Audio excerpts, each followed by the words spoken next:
What if the real mystery buried beneath Kansas isn't a hidden city at all, but the deliberate erasure of why it was built in the first place?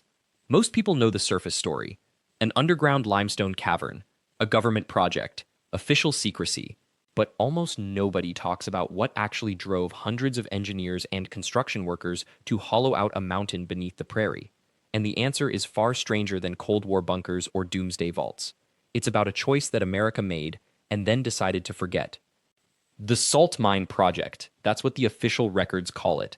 Sometime in the mid-1950s, in a region of central Kansas where nothing much happened except agriculture and weather, the federal government quietly purchased land around Hutchinson.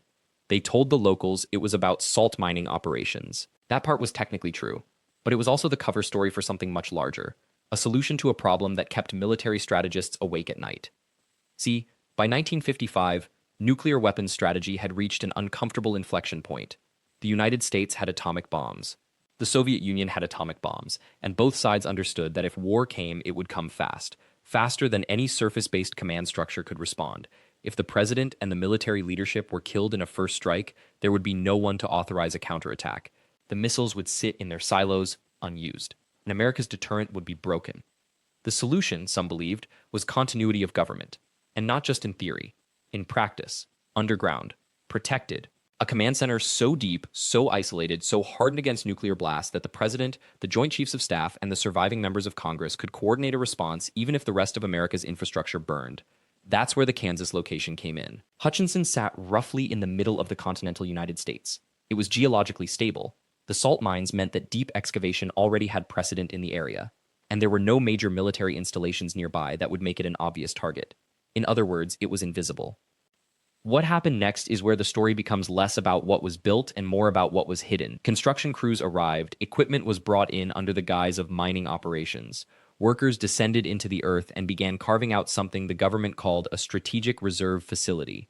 The locals didn't ask too many questions. This was America in the 1950s. Government was trusted, security clearances were granted, and if the federal government said you could make good money keeping quiet, you kept quiet. But here's what they don't tell you in the official accounts. Here's what was actually suppressed. The project wasn't just about building a bunker. It was about testing whether America's entire power structure could survive in isolation, deep underground, cut off from the surface, in a state of permanent readiness. For nearly a decade, the facility operated in complete secrecy. But by the early 1960s, something changed. The story, or rather, the official narrative, began to shift. Scientists and military thinkers started asking harder questions. Could people actually survive down there long term? Would isolation drive them insane? If nuclear war came and wiped out most of the population, what would the survivors be governing? A dead country? And perhaps most troubling, if the government disappeared into the earth, what would stop the military from simply staying there? What would prevent a coup? The project was quietly downsized, then quietly ended. But it wasn't truly abandoned. It was reclassified, buried. The workers who built it signed non-disclosure agreements. The engineers who designed it moved on to other defense projects. The Kansas facility simply vanished from the public record. Decades later, people started noticing things. Certain areas of Hutchinson where the ground was marked restricted access. Local construction projects that mysteriously hit pavement just under the surface. Pavement that didn't appear on any survey maps. Questions asked by curious residents would get stonewalled by federal agencies that insisted they had no records of any underground facility. The real story, then, isn't about a hidden city. It's about what governments do when they build something they later regret. When they create infrastructure for contingencies they hope never occur. And when those hopes change, when the philosophy of government shifts, when the Cold War itself becomes history, what do they do with the evidence? They bury it deeper. Not in concrete or earth, but in bureaucracy. In redacted documents. In the simple fact that the people who know are oath-bound to silence, and by the time the next generation arrives, the secrets have become so compartmentalized, so scattered across different agencies and different eras, that no single person can piece them back together. But the landscape remembers, the earth remembers, and in the small inconsistencies of official stories, in the gaps between what was said and what was done, the truth leaves a trace.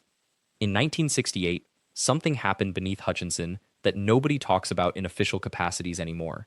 The records exist, but they're scattered across 3 different government agencies, filed under different classification headers, and most of them were digitized only recently, which means for decades, the only way to access them required you to physically travel to archives in Washington, Topeka, and Kansas City. Few people did. Fewer still connected the dots. The salt mines beneath Hutchinson had been expanding continuously since the 1920s. By the late 1960s, Carey Salt Company controlled the largest underground salt mining operation in North America.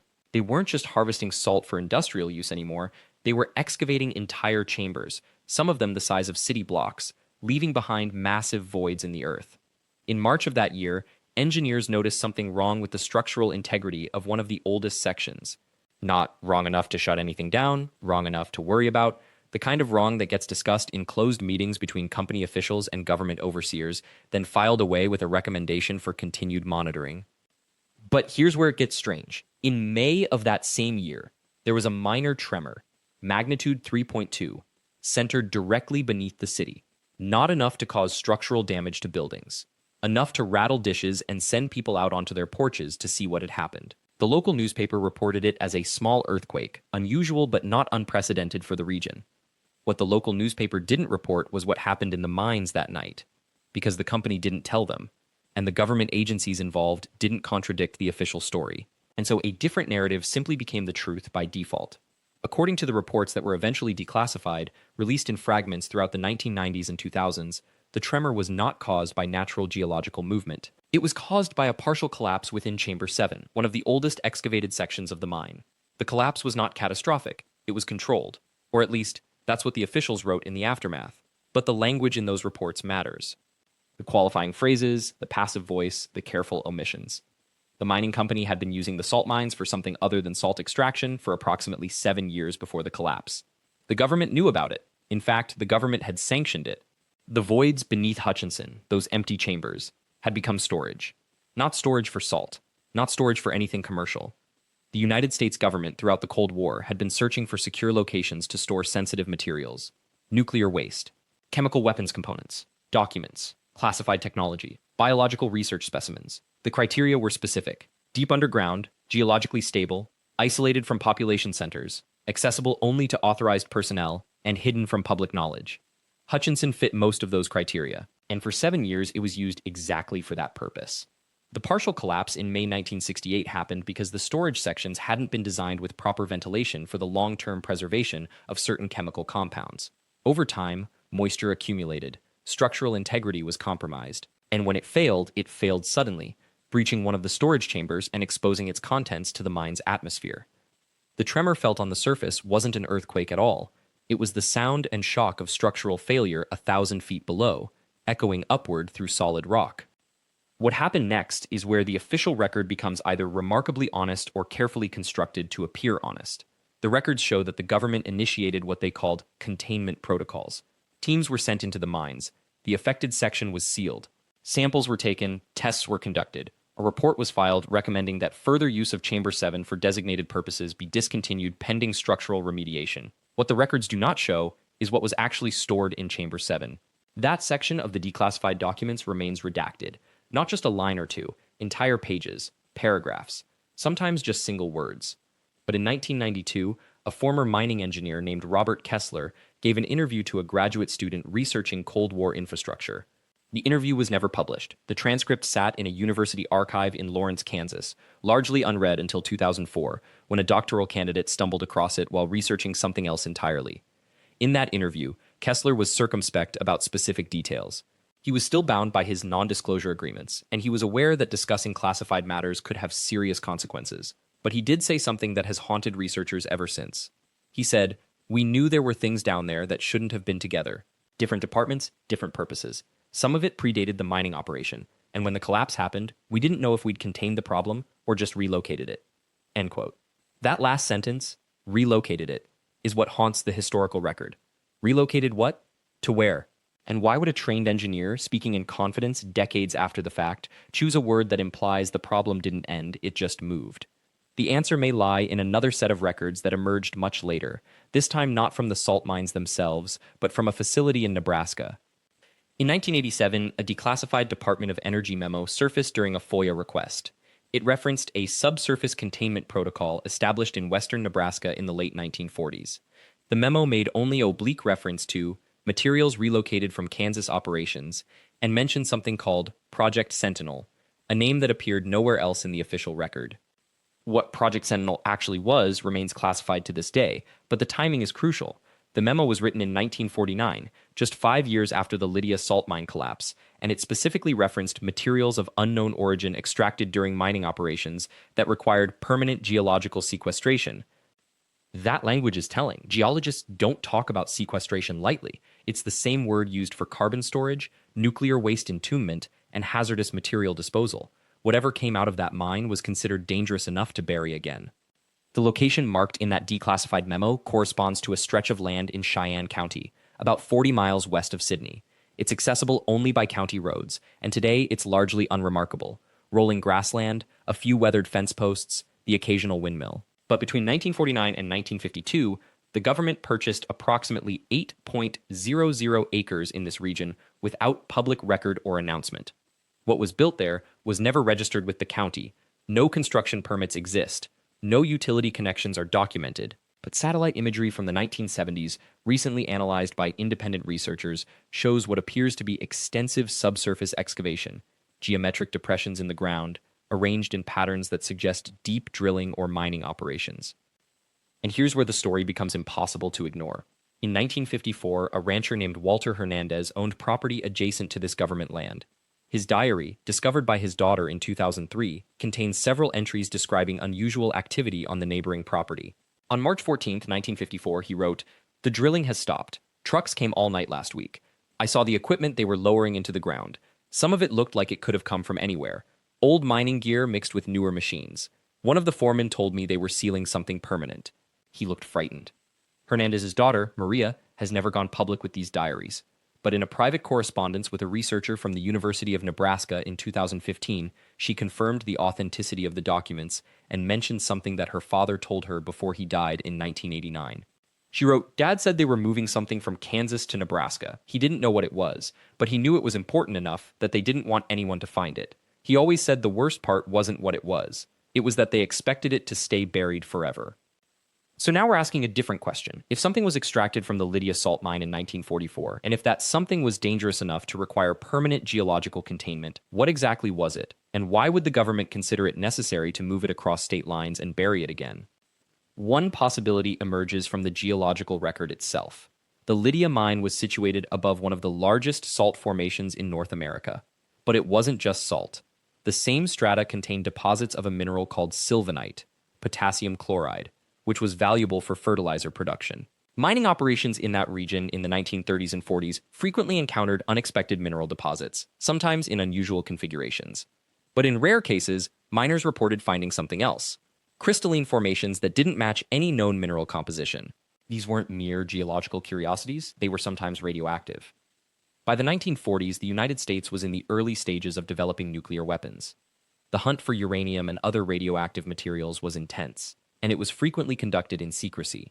Most people don't realize that uranium prospecting teams combed through old mining records and revisited abandoned mines, looking for any evidence of radioactive deposits that might have been overlooked by earlier miners. Is it possible that the Lydia mine collapse wasn't entirely accidental? That it was caused by excavation of radioactive mineral deposits, and that the subsequent cover-up, including the deliberate sealing of the mine and the relocation of whatever was found to a remote location in Nebraska, was part of a larger classified uranium acquisition program?